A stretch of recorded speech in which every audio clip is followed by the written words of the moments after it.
Welcome to For the Long Run, the podcast exploring the why behind what keeps runners running long, strong, and motivated. I'm your host, Jonathan Levitt. I've been running for a few years now and have the privilege of meeting many incredible runners on my travels all across the country. This podcast is intended to share those amazing conversations. Today's episode is with Emily Saul. Emily is a mover and a shaker and definitely a hugger. As co-leader of November Project Boston and a sports psychology coach, she's all about the power of community and just showing up, whether that's for yourself or for each other. In this podcast, we talked about sports psychology and the importance of therapy, both in and out of sport, community, what keeps her motivated on a long day or on a morning where she'd prefer to ignore the alarm and stay in bed, where her energy comes from, and much more. Emily can be found on Instagram at Emily Saul Boston, and her work is called eSaul Movement. And if you're interested, you can message her on Instagram or find her on the Wellness in Motion Boston website. Enjoy. It was great. It ended up being better second time around. Well, that was Emily Saul previewing our podcast here, and we are live here in Boston. Actually, this is Cambridge, so thanks for coming to Cambridge today. You're welcome. For the long run. I don't often come to Cambridge, but I'm happy to be here. Nice. So Emily is a mover, a shaker, hugger. How would you describe yourself? I think that's a very good description. I like that hugger is in there because that's an important part about my my personhood in the world. I would say I am a mover, a leader. I hope to be motivational and inspiring to people. I'm a coach in a variety of ways. I'm a playmaker. Those are all good descriptors. Those are definitely good descriptors. Let's start with, so you've been able to follow your passion through both work and play. Yeah. So let's start with the work side of things. We'll definitely get into the play. Okay. What do you do for work? Well, my job that I'm employed at, because most of the other things I don't get paid for, is for the Life is Good Kids Foundation. And so I get to work with people in the world who we call playmakers. And those are folks who are working with kids who've been impacted by poverty, violence, and illness. And so I'm a part of the team that provides professional development for those playmakers. So I get to be in relationship with them, really teach, support, and coach them as they are creating optimal environments for kids to heal from the impact of trauma. So I get to engage really playfully and in a really positive way with a lot of adults who are doing incredible work in the world. And most people, when they hear me describe my work, they say, that must be really rewarding. And I always say, yes, of course it is. I find that being able to meet the people who are really committed to the well-being of kids in the world it's an honor. It's really powerful to get to build those relationships with playmakers and to do what I can to support them and feeling like they're more empowered, they have more resources, they have more support and community to be able to continue doing the really good work that they are doing. That's awesome. And you touched on the word there, community. Yeah. What is community for you? Who is your community, both in Boston and overall? That's a huge question. So I'll take the next 30 minutes to talk about community. Well, you have until about 4:30. That's right. So community to me is... gosh, it's so many things, but the source of it for me definitely comes from family. I have a really close relationship with my family, most of whom are in Minnesota. So even though I'm far away from them, there's still that really important connection. And my two brothers and my sister were my original community. That was like my tribe, my people who understand what it's like to, more than anybody else, to live the life that I've lived and have the experiences that I've had. And just having a sense of connection with them, the sense of like, not exact sameness, but similarity in that I tell people all the time, they're the only people that I don't have to explain what it's like to just be Be me, you. or and like how certain experiences I have might impact me, or how I might take those in, that they understand better than anyone how that feels.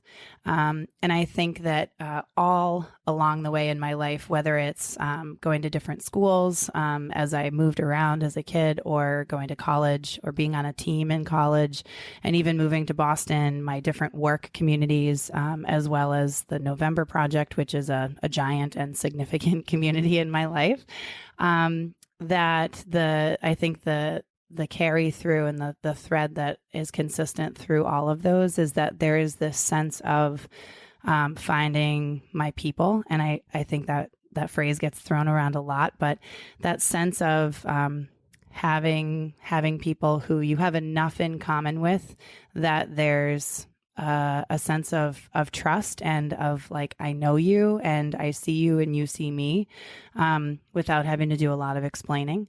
And then it's about this, the family feeling of being a part of something that's much bigger than yourself. And so in the moments when you need to like be surrounded by and like swallowed up and held by this bigger thing, you get that. And then also that same place where you can go and know that people notice when you're there and people notice when you're not there. I think you need both of those in community. So, for me, it's community here in Boston, both with November Project and also in the various ways that I'm connected to different groups and people. It gives me that groundedness and that sense of like family from my beginning. And it's just continued to expand as I've gotten older. So That's awesome. We're definitely going to dive into the November Project component. But a question that I get a lot from people that live in a small town, or somewhere that's not Boston or Minneapolis or Austin, Texas, or LA, how do you find that community in a place where like you're the only runner, or like all of your running friends are on the internet? Yeah. And so that I think that question goes to the core of one of the things I said, like, you have enough in common that there's this sense of like, I know you, or, we sort of are cut from the same cloth. And number one, I think I believe that we all contain multitudes, to use a phrase that some famous author wrote, but we do contain multitudes. And so, yes, I'm a runner, but I'm also so much more than that. And so are you. And so I think a lot about exploring the different realms of ourselves, and like the different layers that we have. And I might not have my strongest running community in my hometown. That might be something where I connect, via the internet or at races, or, have to travel to do that.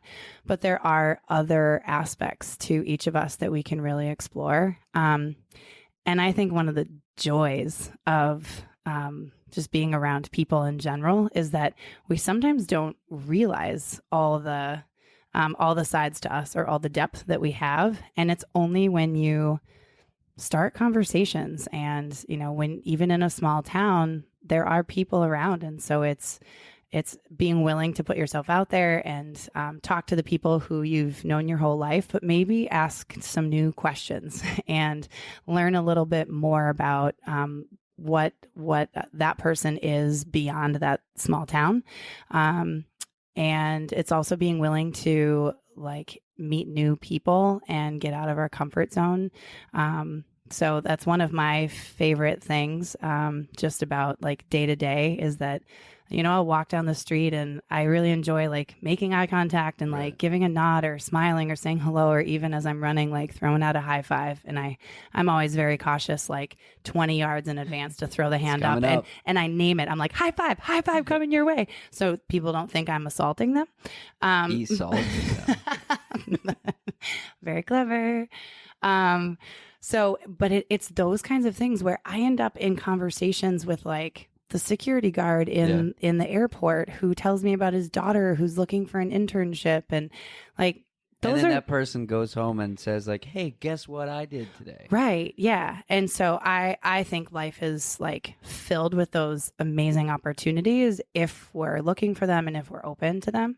And that's not bound by your geography. So whether you live in a small town or you feel like you just go to a ho hum like dead end job or whatever, whatever the things that feel like limitations, I think they're Just knock them over. yeah, I mean, I think it's like you can choose to look at it that way, or you can choose to look for the places that you haven't tapped yet. Like a good example is my I almost called him my boyfriend, but he's now my He's fiance. not your boyfriend. Ex-boyfriend. That's the best thing. No, he's my fiance.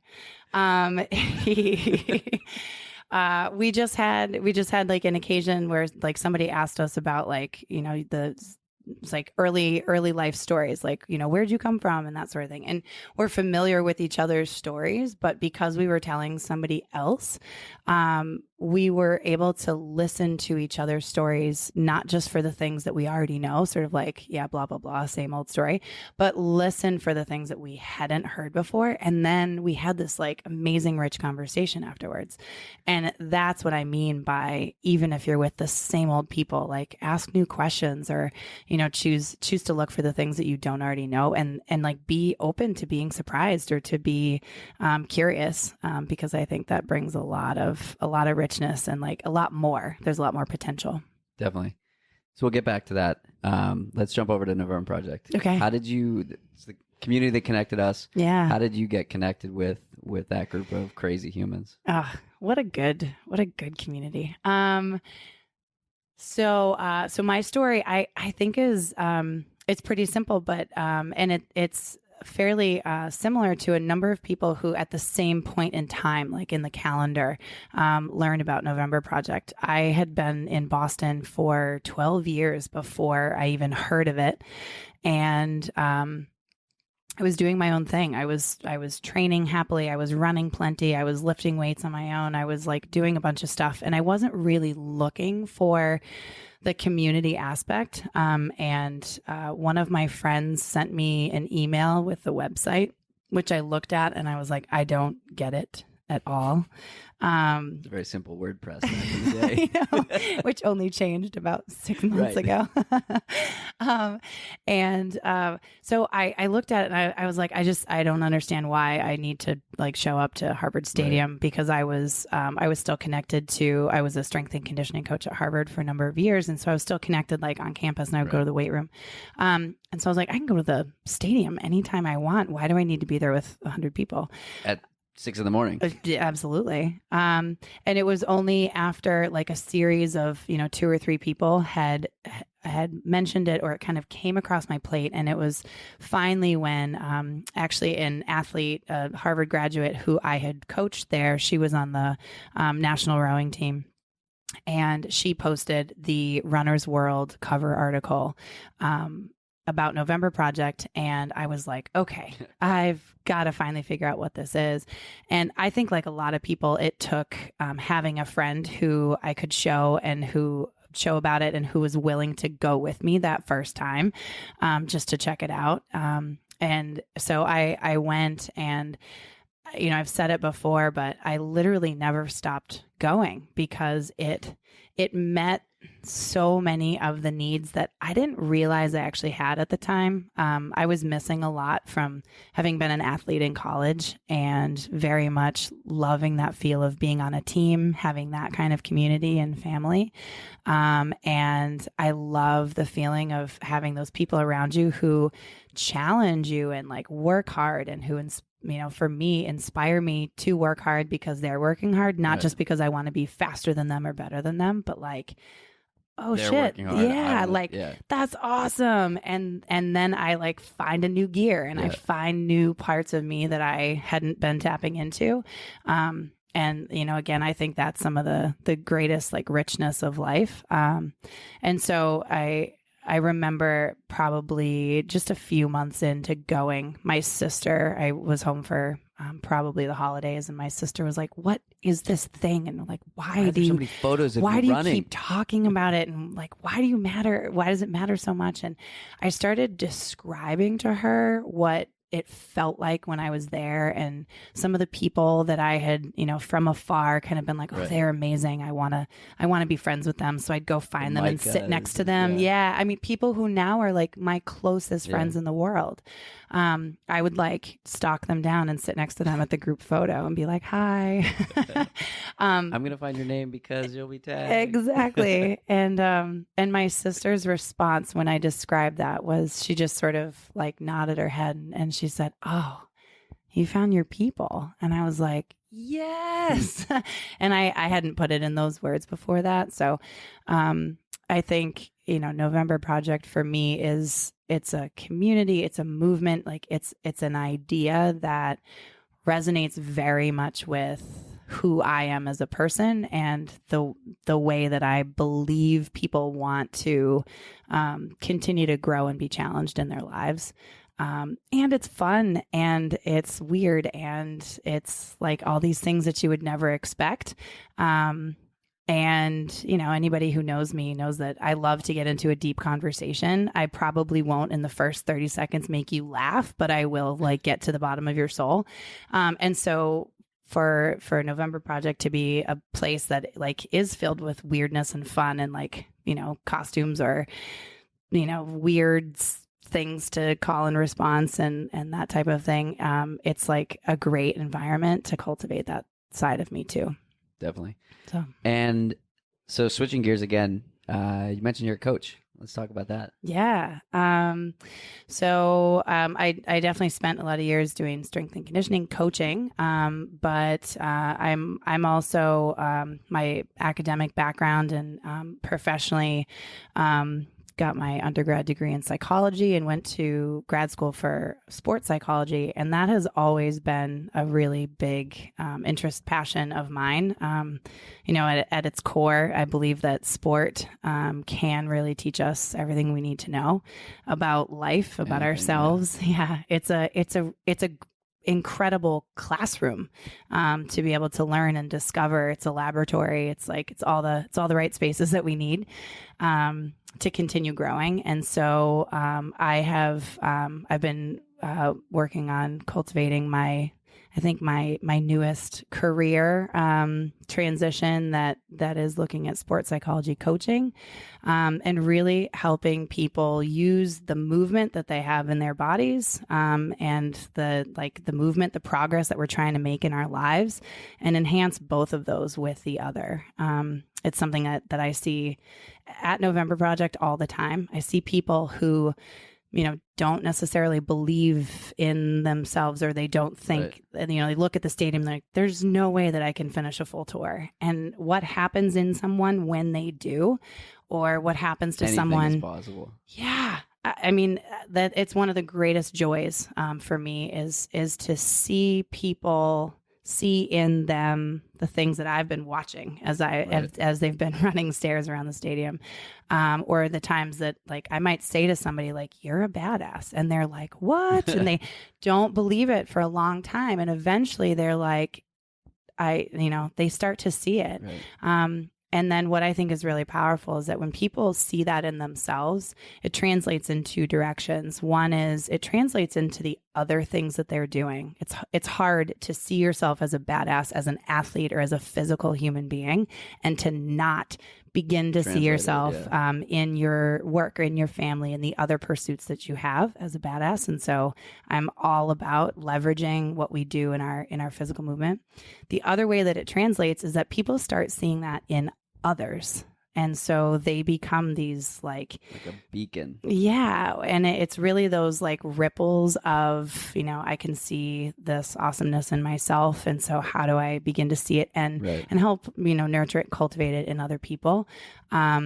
And when I think about people who are happiest, who feel like they're sort of living their fullest lives, it is usually people who are physically active, who feel a sense of like health and like wellness in their bodies, and who are able to translate that really smoothly back and forth between the rest of their lives.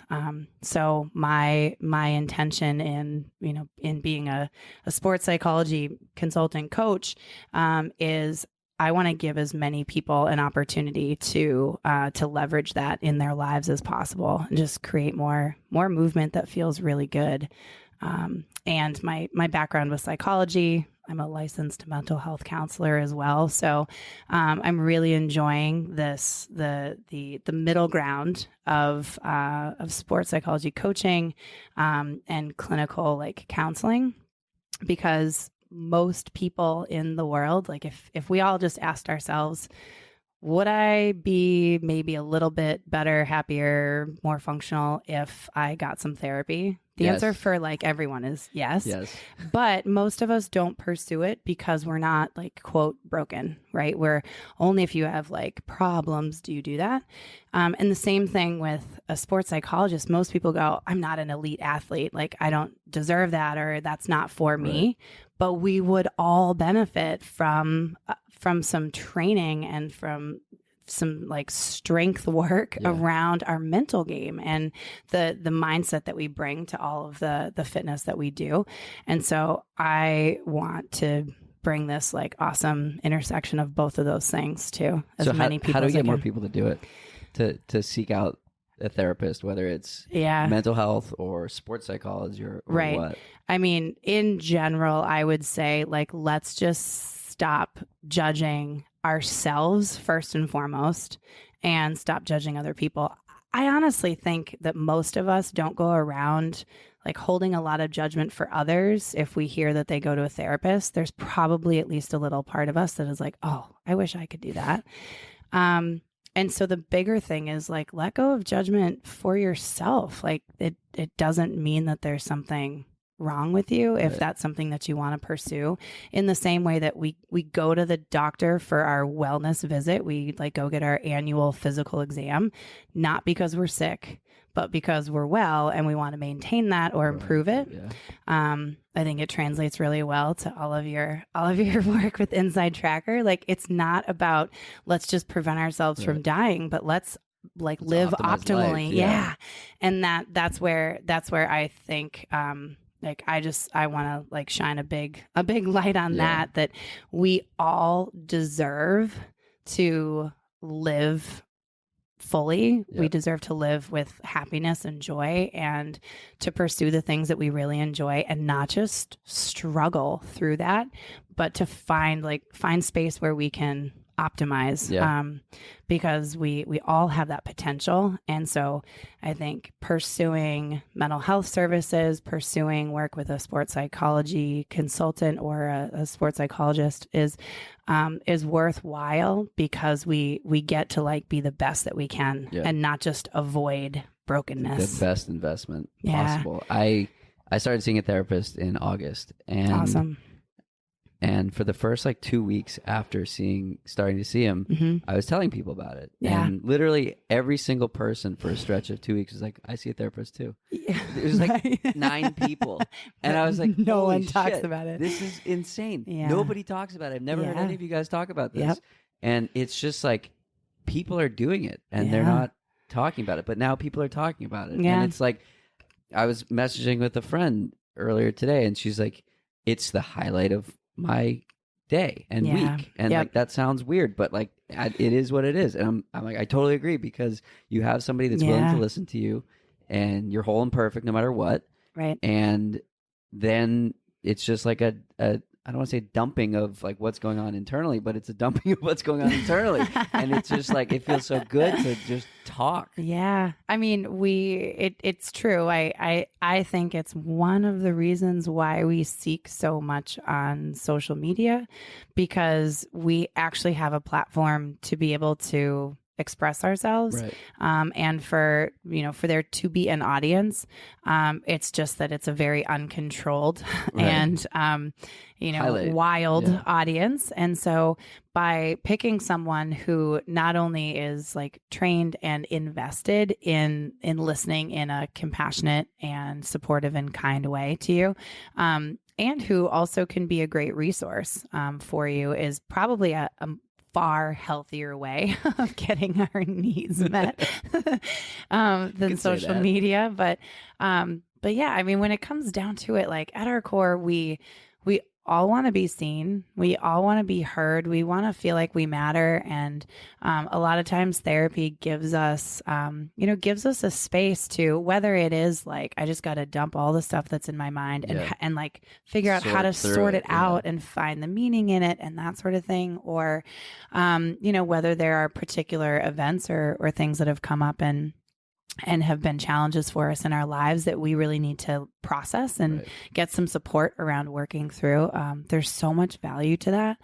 And so, that's where I mean, if I could like design healthcare, we would have like mental health wellness checks, that not just physical exams, but that we would go to a mental health professional twice a year at least, just to be able to like check in, and someone who can know us over a period of time and have a sense of what, when there is something different or off or, something's up, like how can we help or support, and also to help really maximize, because therapy, I think, it supports the development that we're already in as human beings.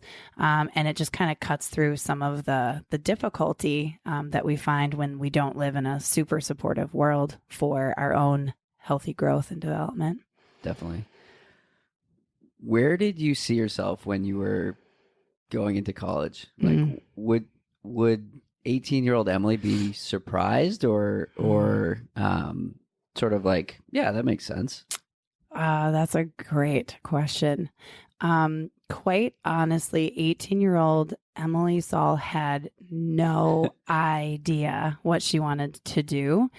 The one thing that I was certain about was I intended to go to college. I knew education was important, and I went into school pre-med. So I was like, well, I'll be a doctor. Like, I'm pretty good at science. I'm fairly smart.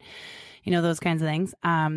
And what was really interesting was the journey through college, was taking classes that, some, as we all experience if we do any education, some are interesting and some are not. And some are like easier because they're like right in our wheelhouse, and some are harder because they're just not. And I worked really, really hard to be be in the biology chemistry track. And I worked way harder than a lot of other people. And I really had this turnaround when I found myself sitting in all of my classes, like taking immunology, and I couldn't take notes to save my life on what my professor was teaching about. I just had a list of questions I wanted to ask my professor about what made them passionate about what they were teaching about. And I actually was like all up in my head about that, and went to my coach my rowing coach, who said wisely, I think you're interested in psychology. And I was pivot. I know, yeah. And I sort of freaked out because it was the middle of my junior year, and I was like, you don't change your major in the middle of your junior year. And now you're on the 6-year plan. What was amazing, and I think fortuitous for me, just timing wise, it worked out. I was able to take all of my credits from my major, make that my minor, which was like now checked off, and I got to intensively study psychology for 3 semesters. That's awesome. And all of a sudden it was like, this makes sense. I was like inhaling my textbooks, and, I could remember everything I read because it just made so much sense and resonated with me. And so I think, I didn't know exactly what I wanted to do, but the one thing that I did know as an 18-year-old was that, when I paid really close attention to, my guts, like, what does my gut tell me to do right now?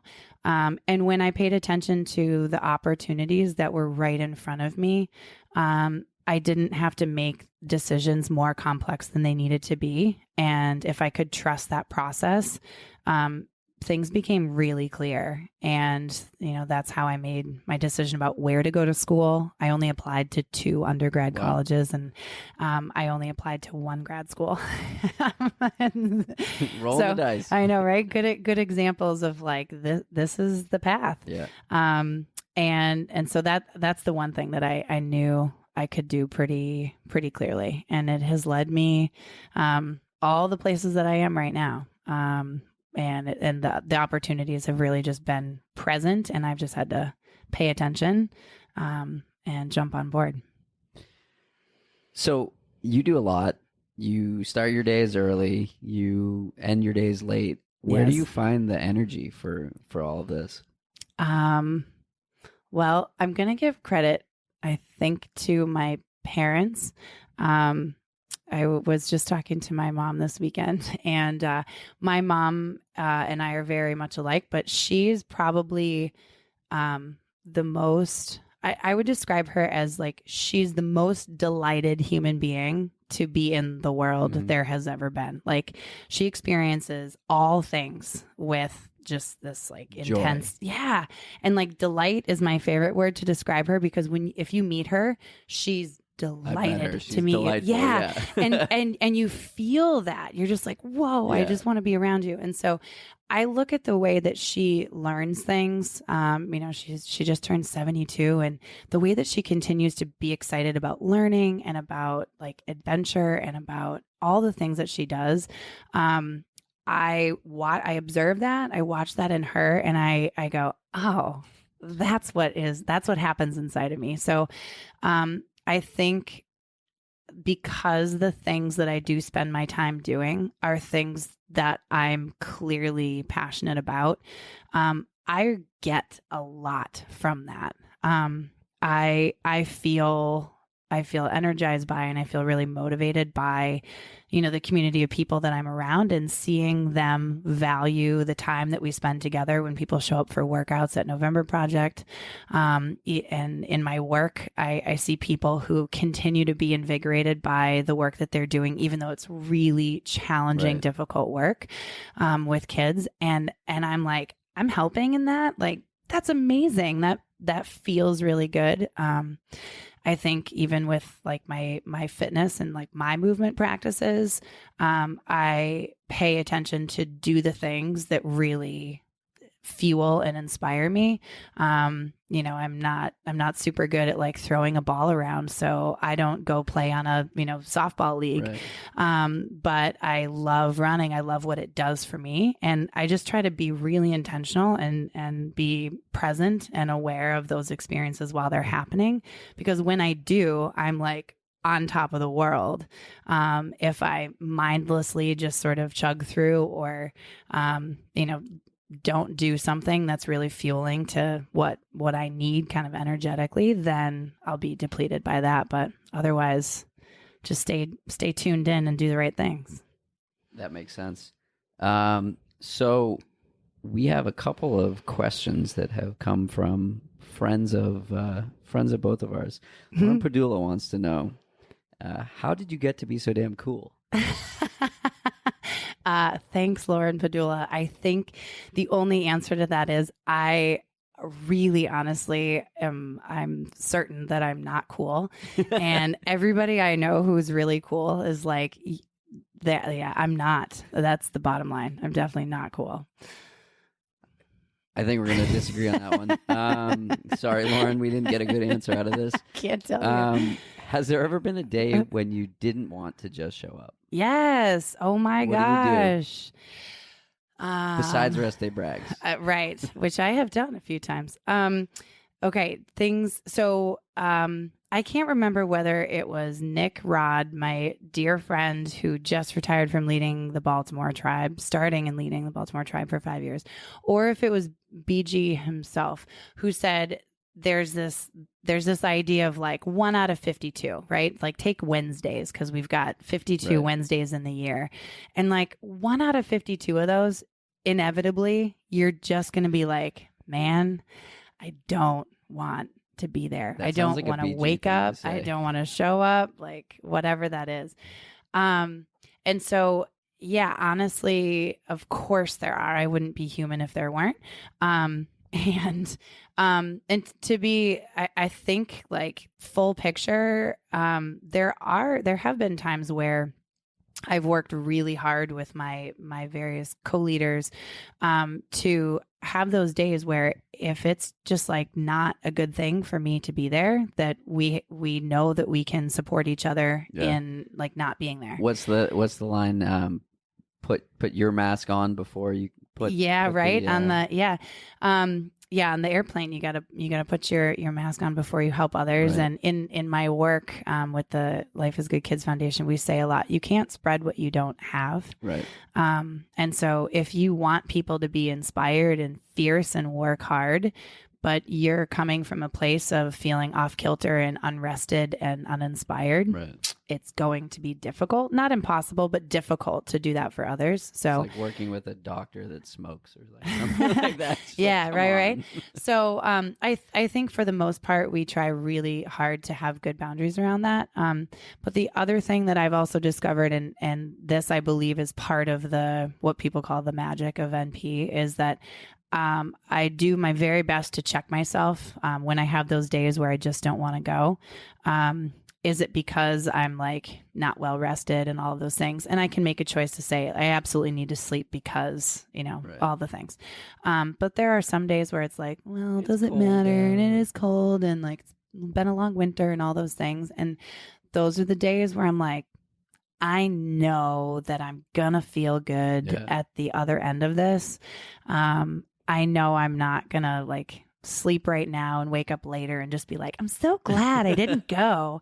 And so those are the times where I'm like, I like put on my, winter clothes and put on my big kid pants. And I usually put on something like weird or colorful. And those are the days that I'm like, I am just going to dive 100% into this and like get really loud and get really weird and just embrace the energy that there is. And that's usually when people are like, you were on fire today. And I'm like, I know. I didn't make it. Yeah. And that I think keeps me going a lot because it just reinforces that it is sometimes just as simple as showing up and like let the energy of this like bigger thing do a lot of the work. Mm-hmm. You can like, you can put a little bit in and just be like, raw. Yeah. And then there's a response to that. And that fuels me a lot. Awesome. What was your most memorable long run? Both good and bad. Okay. Most memorable long run. I would say the first one that comes to mind is one that happened in the training for the Boston Marathon in 2017.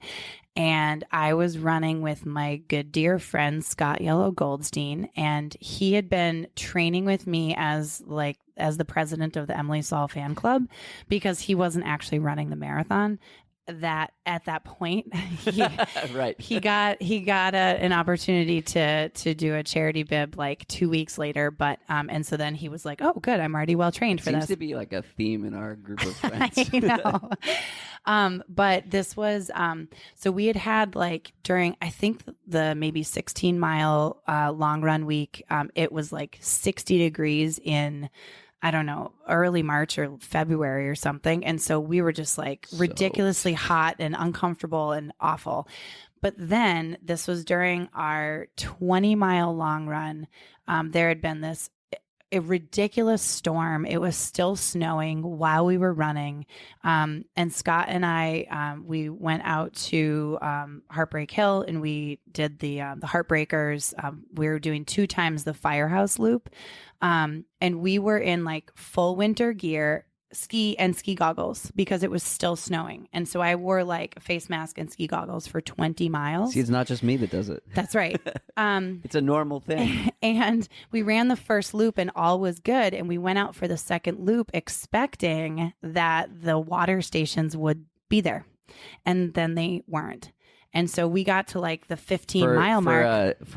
For context here, in Boston, training for Boston, there are people that are just amazing humans that devote their Saturday mornings to others, so that other people don't have to carry water and snacks, and they stand out and cheer from 0 degrees to 75 degrees. And this happens all winter, with the exception of this 5-mile loop, apparently. Well, right. So we were doing the second 10-mile loop, and the water station we expected at the 15-mile mark, so the 5-mile in the loop, wasn't there. And we were like, oh, that's too bad. We were both going to eat our goose and wanted water, and it didn't happen. So we continue running thinking, well, we're pretty close to the firehouse. And so the corner where you turn onto Com Ave, and we get to the firehouse, and their water station is put away because they regularly have one.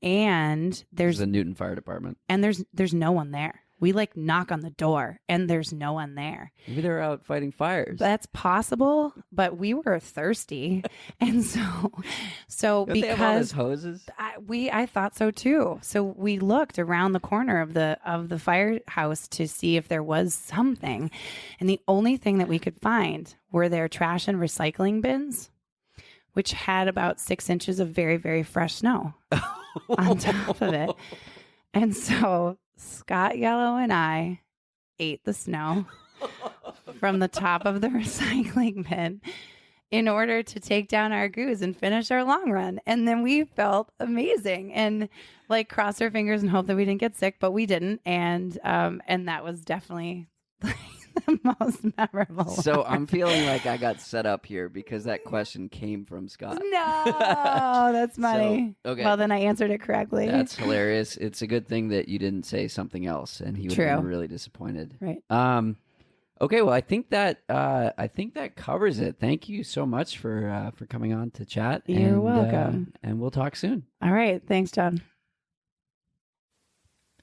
That's it for today's episode. Like many long runs, it's sad when it has to end. I hope you join in next week on For the Long Run. And in the meantime, happy trails. If you've enjoyed this episode, it would mean a lot to me if you shared it so that others can find it and enjoy it too.